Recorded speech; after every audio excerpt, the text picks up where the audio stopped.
উত্তরবঙ্গের খবর। উত্তরবঙ্গে ফের কামতাপুর আন্দোলন, জলপাইগুড়ির বেদগাড়ায় রেল অবরোধ।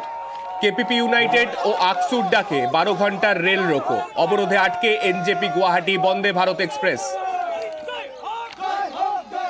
সেই ছবি দেখতে পাচ্ছেন জলপাইগুড়ি জেলার বেদগাড়ায়।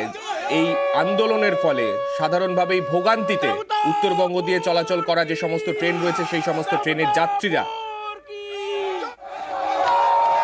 গুয়াহাটি নিউ জলপাইগুড়ি বন্দে ভারত এক্সপ্রেসও এই অবরোধের ফলে আটকে পড়েছে।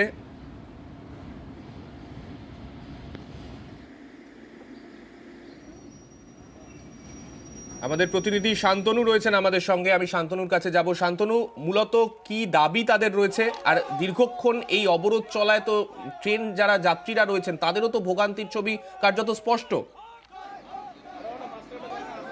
একদম তাই সাগরিক, যেটা দেখা যাচ্ছে যে মূলত যে দাবিগুলো তারা সামনে রেখেছেন সেটা হচ্ছে আলাদা রাজ্য, ভাষার স্বীকৃতি। সেই সঙ্গে গত বছর জানুয়ারি মাসে জীবন সিংয়ের সঙ্গে যে শান্তি আলোচনা শুরু হয়েছিল কেন্দ্র সরকারের, সেই আলোচনা কতদূর এগিয়েছে এবং সেই আলোচনা কি হয়েছে সেই সব বিষয় প্রকাশ্যে আনার দাবিতেই কিন্তু এই আন্দোলন কর্মসূচি।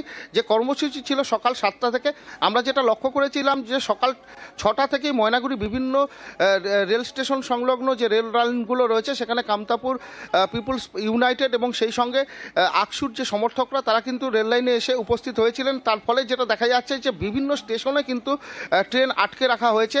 বিশেষ করে যেটা আমরা লক্ষ্য করছি সেটা হচ্ছে ময়নাগুড়ির বেদগাড়া স্টেশনে আটকে রয়েছে গুয়াহাটিগামী এনজেপি থেকে বন্দে ভারত এক্সপ্রেস। এখানে 600 জন যাত্রী রয়েছে, প্রায় 1 ঘন্টা হয়ে গেল এখানেই কিন্তু আটকে রয়েছে ট্রেনটি, কারণ সামনেই কিন্তু অবরোধ রয়েছে, অবরোধ কর্মসূচি চলছে, ট্রেন লাইন আটকে আন্দোলন চলছে। সেই কারণে কিন্তু এই ট্রেনটিকে কিন্তু বেদগাড়া স্টেশনে আটকে রাখা হয়েছে। পাশাপাশি জলপাইগুড়ি রোড স্টেশন, এনজেপি এবং ধূপগুড়ি স্টেশনেও কিন্তু বহু ট্রেন আটকে রয়েছে বলে আমরা জানতে পারছি। আমরা যেটা আন্দোলনকারীদের বক্তব্য যেটা জানা যাচ্ছে সেটা হচ্ছে তাদের কর্মসূচি রয়েছে 12 ঘন্টার, অর্থাৎ সন্ধ্যা 6টা পর্যন্ত তারা এই কর্মসূচি চালিয়ে যাবেন। ইতিমধ্যেই কিন্তু পুলিশ প্রশাসনের আধিকারিক, আরপিএফের আধিকারিক, রেলের আধিকারিকরা কিন্তু ঘটনাস্থলে এসে পৌঁছেছেন। যেহেতু গুরুত্বপূর্ণ এবং ব্যস্ততম এই রেল লাইন, সেই কারণে অবরোধ যাতে তুলে নেওয়া যায় তার জন্য আলোচনার একটা প্রস্তাব দেওয়া হয়েছে। সেই আলোচনা কখন শুরু হয় এবং সেই আলোচনা কতদূর এগোয় সেদিকে এখন তাকিয়ে থাকতে হবে। সার্নিক, ধন্যবাদ শান্তনু।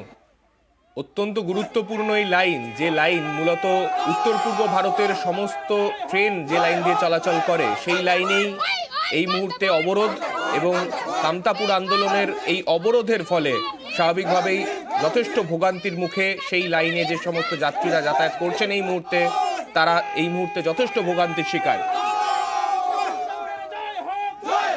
এখনো পর্যন্ত যেটা খবর রয়েছে সন্ধ্যে 6টা পর্যন্ত তারা এই আন্দোলন চালাতে চান, যদিও এখন মধ্যস্থতা করার চেষ্টা করছে স্থানীয় পুলিশ এবং আরপিএফ এর আধিকারিকরা।